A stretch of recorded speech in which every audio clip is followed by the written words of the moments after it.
This is a battle in the Aggony Flash Age of Charlemagne tournament. The Battle of Halberstadt, or Halberstad? Halberg City. Kingdom of Charlemagne versus Kingdom of the Lombards. Houseplant versus Panda Warrior.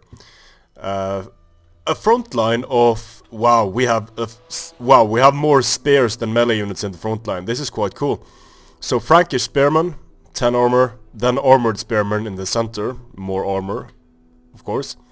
So armored spears and armored swords make up the center. Then Frankish spears make up the flanks. So we have a fairly sturdy infantry line here. It would be interesting to see how they fare against the Lombards. But the Franks have gone very archer, very cavalry heavy. Light on the archers, only 3 archers that I can see thus far. But this makes sense, because the Frankish cavalry is extremely good, cost effective. You get armor, you get the mass, just an overall very sturdy unit. And Houseplant here has brought, let's see, 1, 2, 3, 4. 1, 2, 3, 4 Frankish cavalry here. And Frankish horsemen here, 1, 2, 3, okay, so he has 4 Frankish cavalry and 4 Frankish horse, I guess, and that's a good choice, I think. Let's see how it works out for him. Then he has guardsmen as his general. Now, this is Panda Warrior's army, I think, and yep, levy skirmishers, archers, levy archers, a bunch of skirmishers. Then he has guards on the flanks, Lombard lancers in the back, Lombard lancers hidden on the flanks here, Gestalt knights, Lombard axemen, swordsmen, Lombard axemen, Gestalt swordsmen, and Gestalt guardsmen. So the way I see this battle playing out, very simple. The cavalry of the Franks absolutely devastate the axe and skirmish line of the Lombards, and that's about it. That's all she wrote. Some MLG tactics might come into play here with very with cheap archers in spaghetti formation, using flaming shot. In loose formation, using flaming shot with levy skirmish backup. They will put the hurt on quite a few of these cavalry units. But it's going to be really difficult, because the infantry can just push forward. And there are axemen here, there are quite a few Lombard axemen, but all the Frankish cavalry needs to do to ensure a victory here is to charge in first, and if the infantry supports close enough, then they're going to do reasonably well. Or the Frankish cavalry, or the Frankish horse ideally, since they are dirt cheap, could just chase away the entire skirmish line and create a mess of the front here. We're being ambushed. But let's see. Both armies interesting. I would feel more confident using the Franks in this battle, to be honest, because there is very little cavalry here, and there is so much cavalry on the Frankish side. A very intimidating line of cavalry, and the cavalry. Yep, the cavalry is moving in. The cavalry is moving. If the cavalry moves in a uniform line together with the infantry. These skirmishers, the skirmishers getting pushed back by the armored spears. And here the Frankish cavalry engages with the Lombard lancers. So the Lombard lancers are now tied down. This fight is going to take a while, and here comes the support. Now this is the bad thing about shield wall. Now the shield wall has been popped. Let's see, these units are in shield wall, but now they're not going to be able to support fights very effectively. The skirmishers are firing from behind the shield wall. Lombard lancers getting into the archers here, nicely done. That's needed to protect the shield wall. The axes charge into the spears, but there are so many Frankish units moving up on the flanks here, so it seems like the strategy here is to move behind the shield wall and then fire from behind it. But that won't work when the shield walls are getting flanked left and right and center. So here we have Lombard Axemen in shield wall. They still only have 10 armor. The armored swordsmen are moving up in shield wall. This is very nice. Moving up in shield wall, engaging the Lombard Axemen. The Lombard Axemen not getting their charge bonus means that the armored swordsmen are going to carve through the Lombard Axemen.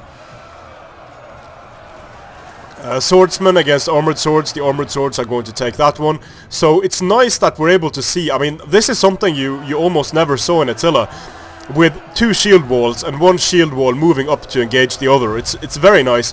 Age of Charlemagne has a much better pace than Attila has. Now the Axes will of course do reasonably well here against a bunch of spear units.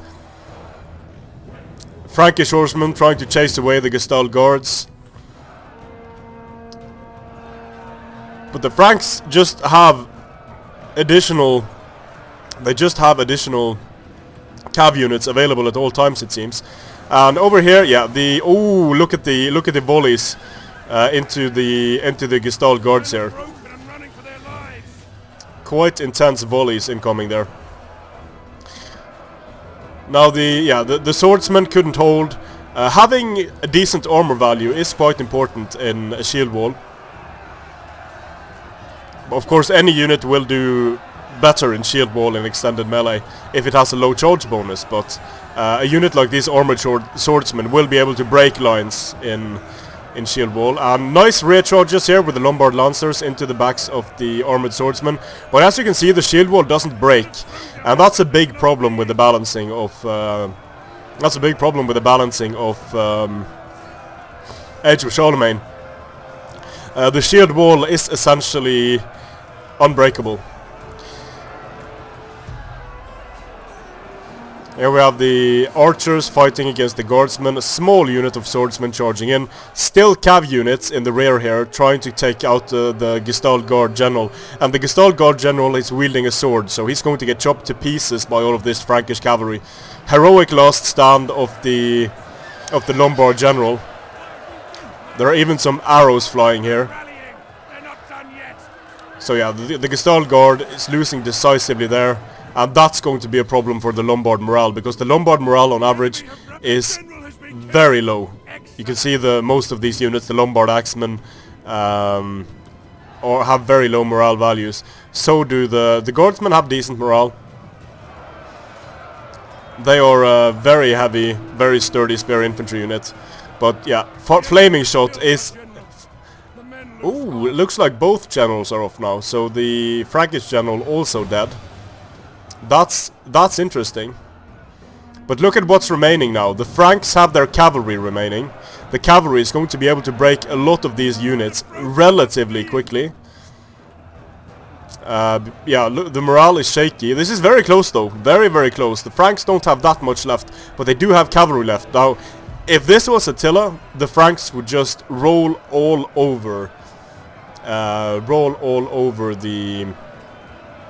the Lombards.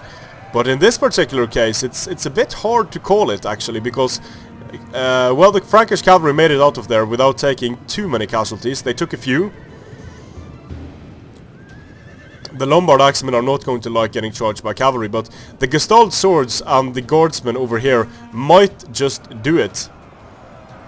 The Guardsmen are fighting armored swords here, piling in the armored spears. The Guardsmen are actually losing slightly here, and the cav units might as well waste the general here in getting into these levy archers and getting them off the field. Very important for the balance of power.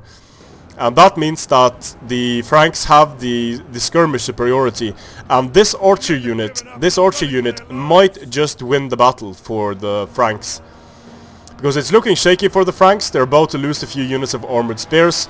The armored swords are going to break if they get charged here by one of these units, but these guys on heavy shots are going to absolutely devastate. Yeah, look at the Lombard Axemen here. They're going to absolutely devastate these units. And yeah, there we are, Lombard Axemen off the field. They're not coming back. Then we have the Gestalt swords exhausted. The archers are... This is the type of situation that the archers love. They're going to be just firing point blank here while the cavalry moves in for rear charge. This is very nicely done. stopping the fire once the cavalry engages, and also using whistling shot on the Gestalt swords there. Again, a nice set of moves here. Whistling shot, rear charge, the penalty for losing combat, general being dead, and that's it. The Franks carry the day, and as expected, the massive cavalry of the Franks carried the day, but these cavalry kills are in no way as impressive or decisive as you saw from Attila. The Frankish horse used quite as a sacrificial unit. The Frankish cav being used, getting the kills, engaging enemy cavalry. Now the Lombardian army is a very risky one, I think. Lombard Lancers, nice little unit, but the Gestalt Knights and having a very expensive sword cav can be a bit risky. The Lombard Axemen are very nice, but it's hard to use them offensively against an army that has the cavalry superiority. Now the interesting thing about this Charlemagne army is that it consists of, if you count them, it consists of 6 spears and 2 swords. It's essentially turning the old 6 sword 2 spear, or even 8 sword 10 sword 12 sword 2 spear on its head. So very nice to see a spear army able to perform, and as you can see, the spear kills are not impressive whatsoever, and with a sword line, the Kingdom of Charlemagne, to be fair, sword line and shield wall, they could probably be able to do better, because these armored swords were essential in breaking the Lombard center and holding the center there.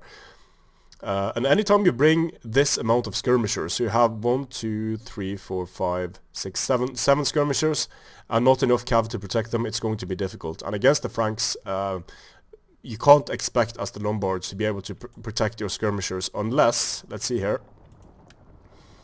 Lombards, Kingdom of the Lombards. Yeah, you have to bring the Gestalt Guard General. And if you look at the Lombard Lancers, the Lombard Lancers are a nice cost-effective shock cav unit that is exceptionally vulnerable. Going in, keeping with the theme of the cost-effective cheap units, since the problem for the Lombards, the Gestalt cavalry with their 50 melee damage, they are really good on the charge against, say, a sword infantry, axe infantry. But it really stops there for the Lombard horsemen are decent enough, but they're not going to be able to hold that long against the Frankish cavalry. So if I was a Lombardian general, I would probably, not sure this would work at all, but I think I would be considering something like that. The Lombard clubmen and shield wall can be relatively nice. The Gestalt swords are relatively nice, so let's see what we can make of it. Gestalt swords in shield wall maybe, and then a few archers is always nice. Let's see, a few archers here, and maybe an upgrade. Yeah, an upgrade, increasing the melee attack a bit here.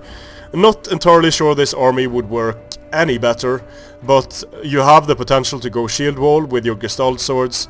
You have the ability to engage spears and support cav fights with your Lombard axes after the Lombard Lancers go in, and the Raider Cavalry, of course, being able to compress the enemy formation is very useful. So yeah, it makes me want to try to play with the Lombards against the Kingdom of Charlemagne. Great battle, thanks to Houseplant for sending it to me. Strength and honor.